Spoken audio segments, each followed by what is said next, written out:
नमस्ते बच्चों, आज अपन पढ़ने आए हैं अंतरराष्ट्रीय संगठन कक्षा 12 राजनीति पाठ 4, जिसका नाम है अंतरराष्ट्रीय संगठन। तो अपन सबसे पहले पढ़ेंगे कि अंतरराष्ट्रीय संगठन क्यों बनाए गए थे। जो अंतरराष्ट्रीय संगठन है वो क्यों बनाए गए थे, तो इससे पहले अपन पढ़ेंगे जो अंतरराष्ट्रीय संगठन के बारे में क्यों बनाए जाते हैं।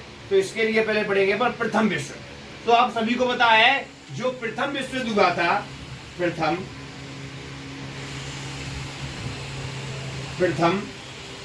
विश्व युद्ध 1914 से 1918 के बीच में। जब प्रथम विश्व युद्ध हुआ 1914 से 1918 के बीच में, तो इसमें एक संगठन बनाया गया था जिसका नाम था league of Nations. League of Nations,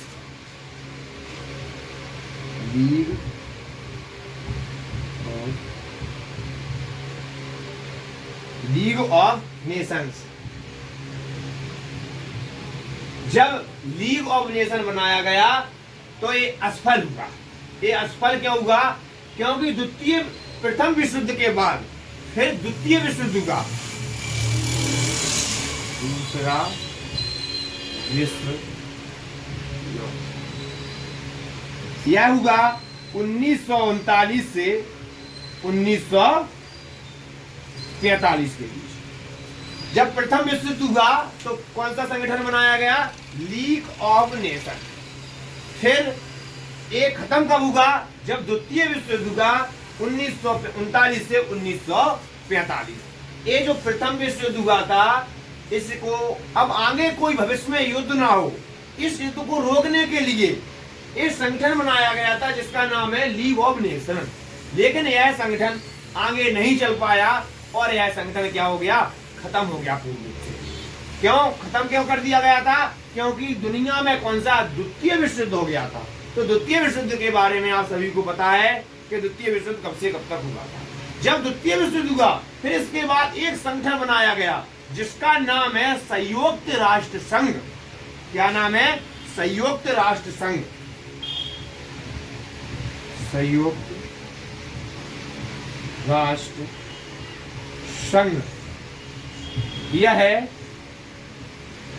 24 अक्टूबर 1945 को। कब बनाया गया था? 24 अक्टूबर 1945 को एक संगठन बनाया गया जिसका नाम है संयुक्त राष्ट्र संघ। ये इसलिए बनाया गया था क्योंकि अब भविष्य में कभी क्या ना हो, युद्ध ना हो। तो फिर जब से लेके आज तक एक ही संगठन चल रहा है जिसका नाम है संयुक्त राष्ट्र संघ। आइए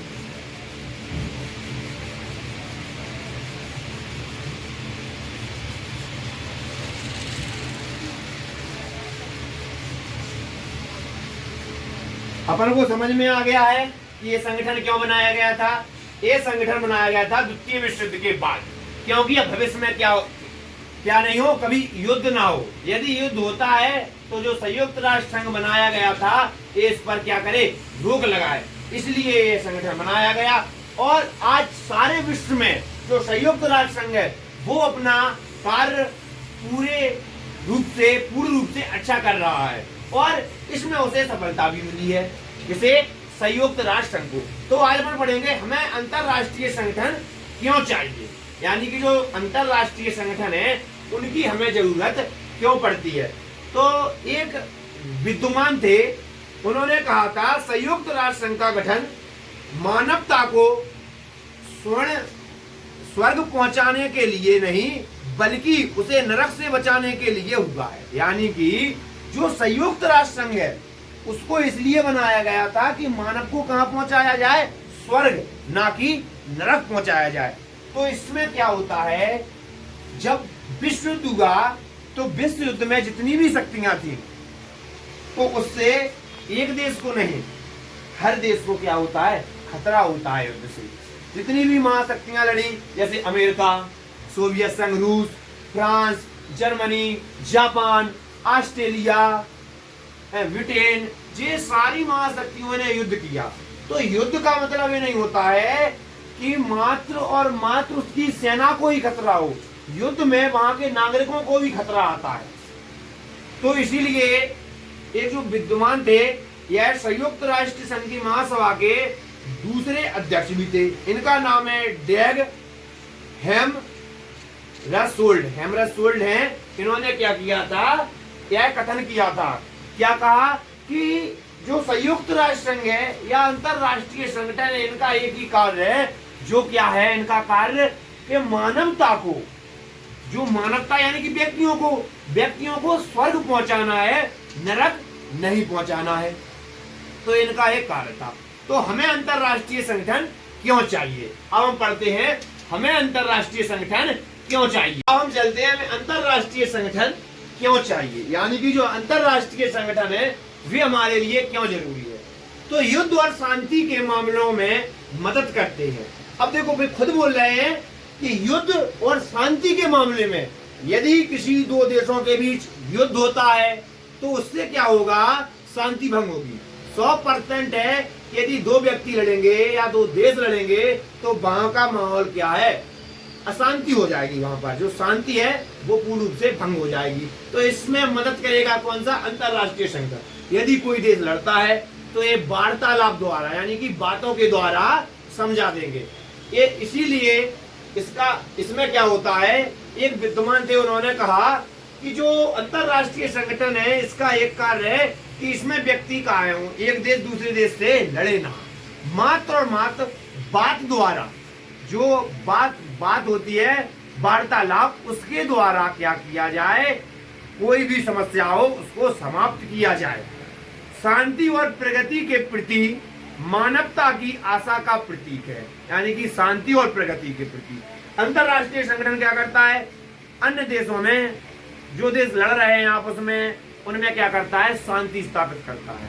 और प्रगति यानी कि उन्हें बढ़ाने के लिए या उनका डेवलपमेंट करने के लिए भी क्या करता है, कार्य करता है अंतरराष्ट्रीय संगठन।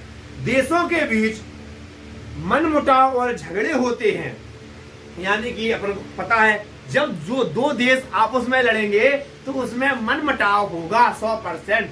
तो उनको रोकने में भी जो अंतरराष्ट्रीय संगठन है यह महत्वपूर्ण भूमिका निभाता है।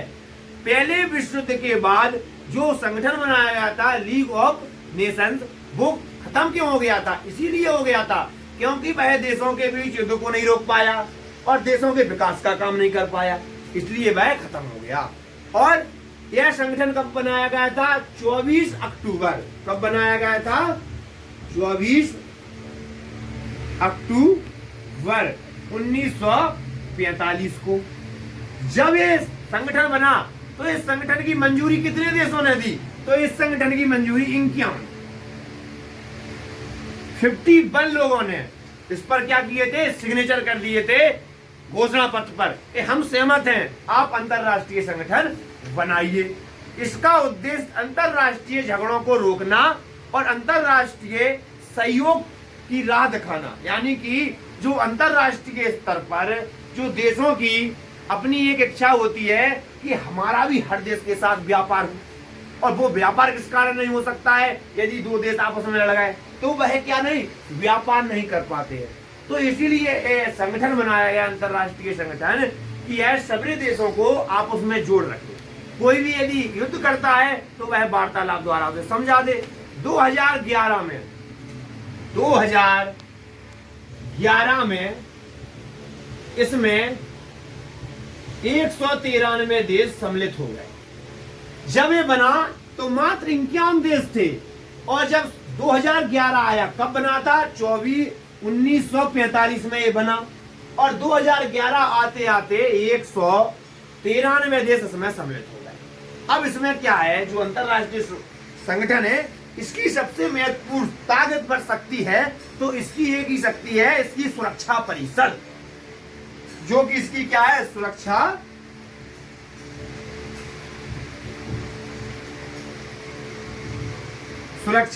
परिषद। अब जो इसकी सुरक्षा परिषद है इसके 5 स्थायी सदस्य हैं। 5 क्या है, स्थायी सदस्य हैं, इनके हम नाम बोल रहे हैं। पहला अमेरिका, दूसरा रूस, तीसरा चीन, चौथा ब्रिटेन और पांचवा फ्रांस, जो कि सोवियत संघ, जो कि अंतरराष्ट्रीय संगठन के क्या हैं, सुरक्षा परिषद के स्थायी सदस्य हैं। और इसके 10 अस्थायी सदस्य भी हैं। इसमें 10 क्या है, अस्थायी सदस्य भी हैं। और जो भारत है, अपन भारत के हैं, तो अपना जो भारत है वो सुरक्षा परिषद का अस्थायी सदस्य है, स्थायी सदस्य नहीं है। तो इससे पहले एक अपन बात समझते हैं कि ये कब बनाया गया था, 24 अक्टूबर 1945 को बनाया गया था। और 30 अक्टूबर 1945 को भारत इसमें सम्मिलित हो गया था। यानी कि 6 दिन बाद सही अंतरराष्ट्रीय संगठन का हिस्सा भारत बन गया था। कैसा, अस्थायी, स्थायी नहीं, अस्थायी बन गया था। अब इसका कार्य क्या है कि जो देश सामाजिक और आर्थिक नजरिए से कमजोर हैं, इनका क्या करना चाहिए, विकास करना चाहिए। तो ये देशों की मदद कैसे करता है, विश्व स्वास्थ्य संगठन WHO, यानी कि इसने एक संगठन बनाया जिसे बोलते हैं अपन विश्व स्वास्थ्य संगठन। जो विश्व स्वास्थ्य संगठन, इसका कार्य क्या है, तो इसका कार्य है कि जब एक देश दूसरे देश की मदद करे तब यह उस देश की मदद करेगा। जैसे अभी हाल ही में कोरोना महामारी आई, तो उसमें क्या किया, एक देश ने दूसरे देश की क्या की, मदद की। तभी कोरोना जैसी महामारी से व्यक्ति बच पाए हैं, नहीं तो नहीं बच पाते। तो यह उसी समय मदद करता है। और जो विश्व स्वास्थ्य संगठन है, यह क्या करता है, विश्व भर के विद्यार्थियों को, जो विश्व के विद्यार्थी हैं वह डॉक्टर बनना चाहते हैं बड़े बड़े, तो यह उनको क्या करता है, स्कॉलरशिप देता है कि आप जाओ विदेश में क्या करो, डॉक्टर की पढ़ाई करो, और वहां अगर अपने देश का और कोई महामारी या संकट आ जाए तो दूसरे देश की भी क्या करो, मदद करो। इसलिए विश्व स्वास्थ्य संगठन बनाए जाते हैं। खासकर एशिया और अफ्रीका, दक्षिण अमेरिका के देशों को सुरक्षा परिषद के सदस्य दिलाने की बात उठ रही है। अब जो सुरक्षा परिषद है उसमें क्या हो रहा है, मात्र 5 स्थायी सदस्य हैं और 10 अस्थायी सदस्य हैं। तो इनको क्या है, अब इनकी संख्या ना तो बढ़ रही है, जो 5 स्थायी सदस्य हैं इनकी संख्या कभी नहीं है। जो 10 अस्थायी सदस्य हैं इनकी संख्या बढ़ भी सकती है और घट भी सकती है। और हर 2 साल के लिए एक सदस्य बनता है, 2 साल बाद किसी को भी है बना सकते हैं। यह कार्य कौन करता है, सुरक्षा परिषद, जो इसके 5 सदस्य स्थायी है। तो इसके जो 5 सदस्य हैं, इसे एक अधिकार प्राप्त है जिसे अपन बोलते हैं वीटो पावर। यानी कि जो वीटो पावर है वो क्या है, ये समझिए। तो वीटो पावर में क्या होता है, यदि कोई देश संयुक्त राष्ट्र संघ का सदस्य बनना चाहता है और उसका 5 देशों में से यदि कोई देश भी वीटो पावर का इस्तेमाल कर दे तो वह देश इसका स्थायी सदस्य नहीं बन पाएगा। और आज यही भारत के संग घटना घट रही है, क्योंकि जो 5 सदस्य स्थायी हैं उनमें से 4 सदस्यों ने सहमति दे दी है कि भारत को सुरक्षा परिषद का स्थायी सदस्य बनाया जाए। लेकिन एक अपना एशिया महाद्वीप में स्थित है जो देश, उसका नाम है चीन, वह भारत को सुरक्षा परिषद का स्थायी सदस्य बनने में बाधा उत्पन्न कर रहा है। और भारत समर्थन कर रहा है कि एशिया महाद्वीप के और अफ्रीका महाद्वीप के जो देश हैं उनको सुरक्षा परिषद में मिलाया जाना चाहिए। इससे क्या हो कि सुरक्षा परिषद के सदस्यों की संख्या बढ़े।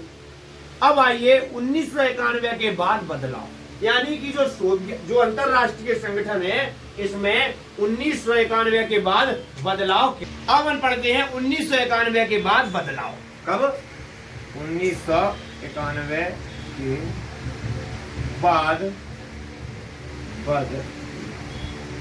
यानी कि 1991 के बाद क्या क्या बदलाव। तो सबसे बड़ा बदलाव तो ये हुआ, क्या हुआ कि सोवियत संघ का विघटन, यानी कि जो सोवियत संघ था वह बिखर गया, क्योंकि 1991 के अंत में सोवियत संघ का विघटन हो गया था। और दूसरा, अमेरिका सबसे ज्यादा ताकतवर। जब 2 महाशक्तियां थी विश्व में, अमेरिका और सोवियत संघ, जो सोवियत संघ को किस नाम से जानते हैं, रूस के नाम से जानते हैं। तो सोवियत संघ का विघटन हो गया तो विश्व में कौन सी शक्ति बची? एक महाशक्ति बची, जिसे वो अपन किस नाम से जानते हैं? अमेरिका के नाम से जानते हैं। एशिया की अर्थव्यवस्था अप्रत्याशा दर से कम होती जा रही थी। जो एशिया महाद्वीप है उसकी जो अर्थव्यवस्था थी वह नीचे आती जा रही थी। कब? 1991 के बाद इतनी अच्छी अर्थव्यवस्था नहीं थी। और चीन और भारत एक महाशक्ति के रूप में उभर रहे थे। यानी कि जो भारत और चीन है वो तो एक महाशक्ति के रूप में उभर रहे थे। जो और अन्य देश हैं एशिया महाद्वीप के, उनकी जो आर्थिक स्थिति थी वो इतनी ज्यादा अच्छी नहीं थी। फिर इसके बाद अपन पढ़ेंगे क्रियाओं और ढांचे में सुधार, यानी कि जो क्रिया है और ढांचा है उसमें किस प्रकार से सुधार होगा। तो 1992 में संयुक्त राष्ट्र संघ की आम सभा में एक प्रस्ताव पारित हुआ, यानी कि अब कैसे उसमें के ढांचे में बदलाव किया जाना चाहिए। तो सुरक्षा परिषद ने हर देश की एक सी शक्ति प्रदान नहीं है, यानी कि जो सुरक्षा परिषद के सदस्य हैं उनमें से हर देश को एक सी शक्ति प्रदान नहीं है। क्यों नहीं है? कि हमने अभी आपको बताया कि इसमें 5 सदस्य क्या है? स्थायी है और 10 अस्थायी है। जो 5 सदस्य स्थायी है उनको तो एक सी शक्ति मिल सकती है, लेकिन जो 10 अस्थायी है उनको एक सी शक्ति नहीं मिल सकती है। सुरक्षा परिषद अब राजनीतिक वार्ताओं के लिए नजरअंदाज कर रहा था, यानी कि जो अंतरराष्ट्रीय संगठन है वो राजनीतिक वार्ताओं के लिए, यानी कि वह और अन्य देशों को नहीं बुला रहा था। और मात्र क्या कर रहा था?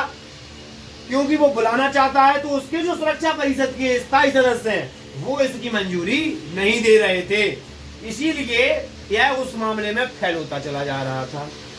सबसे बड़ी अर्थव्यवस्था ताकत होना चाहिए, यानी कि सुरक्षा पर जो अंतरराष्ट्रीय संगठन है वो क्या चाहता है कि बड़ी अर्थव्यवस्था ताकत, यानी कि जो अर्थव्यवस्था है वो कैसी होनी चाहिए? पावरफुल। जब हमारे देश की अर्थव्यवस्था अच्छी होगी तो हमारे देश का विकास भी अच्छा होगा। तीसरा, बड़ी सेना ताकत होनी चाहिए, तो सेना भी कैसी होनी चाहिए? ताकतवर होनी चाहिए। जिस देश की सेना ताकतवर है तो वह देश भी ताकतवर है। क्यों? कि ऐसे बहुत से उदाहरण हैं। यदि हमारे पास टेक्नोलॉजी हथियार जैसे कि परमाणु बम और भी ऐसे संसाधन हैं जो यदि किसी देश के पास अच्छे हैं तो उस देश का विकास है। ये युद्ध वाले साधन है तो कोई भी देश आक्रमण करने से पहले सोचेगा कि इस पर आक्रमण किया जाए या ना किया जाए। समझ में आई बच्चों? तो फिर आगे अपन चलते हैं तो इसमें समझेंगे कि संयुक्त राष्ट्र संघ का सदस्य बनने के लिए योग्यताएं, यानी कि जो संयुक्त राष्ट्र संघ है, संयुक्त राष्ट्र संघ है अंतरराष्ट्रीय संगठन, उसमें यदि अपन को सम्मिलित होना है तो क्या क्या योग्यता होना चाहिए? तो सबसे बड़ी योग्यता होनी चाहिए आबादी के हिसाब से बड़ा देश होना चाहिए। तो इन सब मामलों में भारत नंबर 1 है। भारत आजादी, यानी कि भारत की जनसंख्या भी ज्यादा है तो जनसंख्या की दृष्टि से भी है और आबादी की भी दृष्टि से भारत क्या है? सबसे बड़ा। तो भारत क्या है? बड़ी जनसंख्या वाला देश है और भारत के बहुत से देशों के साथ व्यापार भी होते हैं और भारत की अर्थव्यवस्था भी अच्छी है। भारत का योगदान संयुक्त राष्ट्र संघ जब बना था अंतरराष्ट्रीय संगठन तो उसमें भारत 0% 8% का योगदान देता था।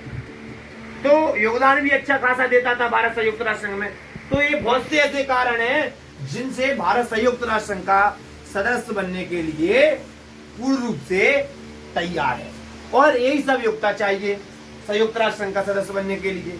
संयुक्त राष्ट्र ने जब अपने अस्तित्व के 60 साल पूरे किए, यानी कि यह 1945 से बना और इसके जब 60 साल पूरे हो गए तो सभी सदस्य देशों के प्रमुख रूप से एक सभा का आयोजन किया गया 2005 सितंबर में। इसके कितने सदस्य थे? 5 सदस्य थे। तो 5 सितंबर 2005 में इसके जो 5 सदस्य स्थायी थे उसको क्या हो गया? वीटो पावर का अधिकार मिल गया। वीटो पावर का अधिकार मिल गया। तो हमने वीटो पावर आपको समझा ही दिया कि वीटो पावर होता क्या है।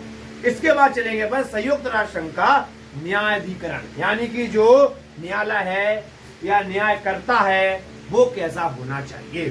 शांति स्थापित आयोग का गठन। तो सबसे पहला कार्य क्या है न्यायालय का, उसके कि शांति आयोग का क्या करना, गठन करना। किसके, संयुक्त राष्ट्र संघ के। दूसरा क्या है, मानवाधिकार परिषद की स्थापना करना, यानी कि जहां मानवों की समस्या को क्या किया जाए, समझा जाए। और मानवों की समस्या को कैसे समझा जाए कि जैसे किसी देश में महामारी आ गई और दूसरे देश में फैलने वाली है, तो इसमें क्या होगा, जो मानव की ओर से कौन जाएगा, उस देश का शासनाध्यक्ष। जो उस देश का कौन होगा, शासनाध्यक्ष, यानी कि प्रधानमंत्री। किसी देश के राष्ट्रपति जाते हैं। 2006 में के 19 जून से सक्रिय है, यानी कि जो मानवाधिकार बना था वो कब बना था, 2006 में। कितने जून को, 19 जून को बनाया गया था। हर रूप रीति के आतंकवाद की निंदा, यानी कि पूर्ण रूप से जो अंतरराष्ट्रीय संगठन है वो भी क्या करते हैं, वो भी आतंकवाद का विरोध करते हैं। ये आतंकवाद जैसी जो शक्ति है उसको संपूर्ण देश से क्या करना चाहिए, खत्म करना चाहिए। यदि कोई राष्ट्र अपने नागरिकों के अत्याचार से बचाने में असफल हो जाए तो विश्व बिरादरी इसका अस्तित्व ले इस बात की स्वीकृति दे, यानी कि जब कोई देश अपने नागरिकों की इच्छा या उनकी जो मनोकामना होती है और जो उनके अधिकार होते हैं उनको पूरा नहीं कर पाए, तो विश्व स्तर के देश देखते हैं, फिर वह उनसे बात करते हैं कि क्या कारण है कि आप अपने देश के लोगों की इच्छाओं को पूरा नहीं कर पा रहे हैं। जैसे कि सोवियत संघ, उसने अपने देश के नागरिकों की इच्छाओं को पूरा नहीं कर पाया, इसलिए उसका विघटन हो गया। क्योंकि जब 15 गणराज्य मिलकर एक बने हुए थे जिसका नाम था सोवियत संघ। अब यह है 15 गणराज्य क्या हो गए, अलग अलग हो गए। अब इसके बाद अपन पढ़ेंगे कि संयुक्त राष्ट्र संघ में सुधार और भारत, यानी कि संयुक्त राष्ट्र संघ में क्या सुधार हुए और भारत ने क्या योगदान दिया संयुक्त राष्ट्र संघ में। तो इसमें अपन पढ़ेंगे भारत इस बात का भी समर्थन करता है कि संयुक्त राष्ट्र संघ विभिन्न देशों के बीच सहयोग और विकास बढ़ाने का कार्य करे। यानी भारत ये नहीं चाहता है कि मां संयुक्त राष्ट्र संघ जो बनाया गया है अंतरराष्ट्रीय संगठन वो हमारा ही विकास और हमारे व्यापार को बढ़ाने का कार्य करे, नहीं, और जो पिछड़े हुए देश हैं उनका भी क्या करे, विकास करे। भारत की एक बड़ी चिंता सुरक्षा परिषद की संरचना को लेकर है। अब सुरक्षा परिषद की संरचना को लेकर क्यों है, क्योंकि इसमें क्या है, जो 5 सदस्य स्थायी है इनको वीटो पावर है, तो यह अन्य देशों को इसका सदस्य बनना नहीं दे रहे हैं। इसलिए इसकी सबसे बड़ी भारत की जो इच्छा है वो यही है कि इसकी सुरक्षा परिषद है, इसमें भी क्या करना चाहिए, सुधार करना चाहिए। संयुक्त राष्ट्र संघ की सदस्य संख्या सन 1945 से 11 से बढ़कर 15 कर दी गई, यानी कि जो उसके पूरे सदस्य थे, कुल सदस्य थे कितने, 1965 में जब उसके कुल सदस्य थे तो पहले कितने हुआ करते थे, 11, फिर उन्होंने कितने कर दिए, 15। ये समझिए 11 से 15 कैसे हुए। 5 तो स्थायी थे, 5 कितने थे, स्थायी थे। अब 5 के बाद कितने बचे, 6, जो कितने थे, अस्थायी। लेकिन अब इनकी संख्या में बढ़ोतरी कर दी गई है, तो अब ये कितने हो गए हैं, 15। कुल कितने हो गए हैं, 15। तो 5 स्थायी और 10 अस्थायी, इस को मिलाकर कुल कितने हो गए हैं, 15 हो गए हैं। 5 स्थायी हैं और 10 अस्थायी हैं। भारत का तर्क है कि परिषद का विस्तार करने पर वह ज्यादा प्रतिनिधिमूलक हो जाएगी, यानी कि जब अपन इसके परिषद का विस्तार करेंगे तो यह और अधिक शक्तिशाली हो जाएगी। क्यों कि आज इसमें 5 सदस्य हैं, फिर आगे जाकर इसमें और सदस्य बढ़ेंगे, तो जब सदस्य बढ़ेंगे तो उसकी शक्ति भी बढ़ेगी। तो इसका यही कारण है भारत का कि इसके सदस्यों की क्या करनी चाहिए, बढ़ोतरी करनी चाहिए। जितनी ज्यादा बढ़ोतरी होगी उतने ज्यादा जो अंतरराष्ट्रीय संगठन है संयुक्त राष्ट्र संघ वो भी क्या होगा, विकसित होगा और ज्यादा पावरफुल होगा। अभी पावरफुल तो है सबसे ज्यादा, लेकिन और अधिक पावरफुल होगा। भारत सुरक्षा परिषद का स्थायी सदस्य नहीं है, कैसा है, अस्थायी सदस्य है। अब अपन ने पूरा पढ़ लिया है कि अंतरराष्ट्रीय संगठन क्यों बनाए जाते हैं, और जो अंतरराष्ट्रीय संगठन बनाया गया था संयुक्त राष्ट्र संघ, कब बनाया गया था, क्यों बनाया गया था, उसका कार्य क्या था, और अपन जब भारत के हैं तो अपन ने उसमें भारत का भी योगदान देख लिया है कि जब जो 5 स्थायी सदस्य हैं वे अन्य देशों को इसका सदस्य नहीं बनने दे रहे हैं, तब भारत ने सुरक्षा परिषद में उन्हें और सदस्यों को जोड़ने की मांग की, और जो सुरक्षा परिषद थी उसके अध्यक्षों ने कहा कि ठीक है, आप संयुक्त राष्ट्र संघ को सदस्यों की संख्या में बढ़ाइए। अभी वर्तमान में सुरक्षा परिषद के महासभा के स्थायी सदस्य एंटोनियो गुटेनबर्ग हैं, जो कि पुर्तगाल के हैं। यह पहले पुर्तगाल के प्रधानमंत्री भी थे। तो आज की अपनी क्लास होती है समाप्त।